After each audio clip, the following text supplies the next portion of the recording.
iyadoo ay maanta ku beegan tahay 25-ka bisha tobnaad oo ay loo asteeyay inay magaalada Ceerigaabo kaga baxaan ganacsatada ka soo jeeda koonfurta Soomaaliya iyo guud ahaanba dadkan u dhalan gobolka ayaa waxa taliska ciidanka booliska ee gobolka ayaa waxa ku kulmay barasaab ku xigeenka gobolka Sanaag ahna kusimaha barasaabka iyo waliba taliyayaasha ciidanka booliska badda iyo waliba taliyaha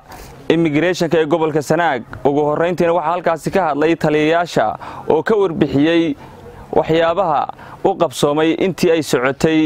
hawshan lagu guda jiro ee lagaga saarayo dadkan u dhalan magaalada Ceerigaabo waxa la bulshadu soo dhaxmaraysaa qadad baa la daayay cid aan sharcigu dayn oo la daayay ma jirto cid aan sharcigu u ogolaanaynin ama dawladdu u ogolaan sharciga uu iga yaala wadanka oo aanu dayn ma jirto maamul gobol ahaan maanta waa dharlayki ummadda Soomaaliland u dhalan gobolka joogta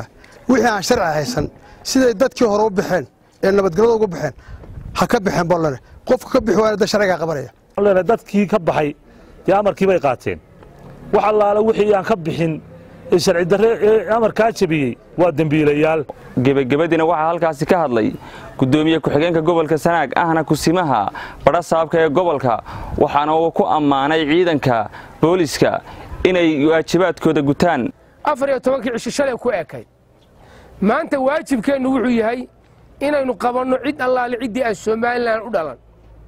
inaynu qabanno cid allaale ciddii aan sharci ku joogin dalkan waxaad waajib u haysataan inaad qabataan ama guri hoosta lagu haysto ama sandaqad hoosta laga geliyo ama beer la dhex seexiye inagu waajibkeenu haysanaa waxa weeye 25ka maanta bisha tobnaad ciddii aan u dhalan Soomaaliland inaad qabataan ayaynu waajib qaran ku haysanaa taasina waa mid aynu isfarayno oo aynu maantana kala qaadanayno ninkii isagu yiraahdo waan joogay ama cid bay fasaxdeen waa arki doonaa ninkii kalena waynu qabanaynaa dalkana waa ka masaafureenna kuwa tuulooyinka tegay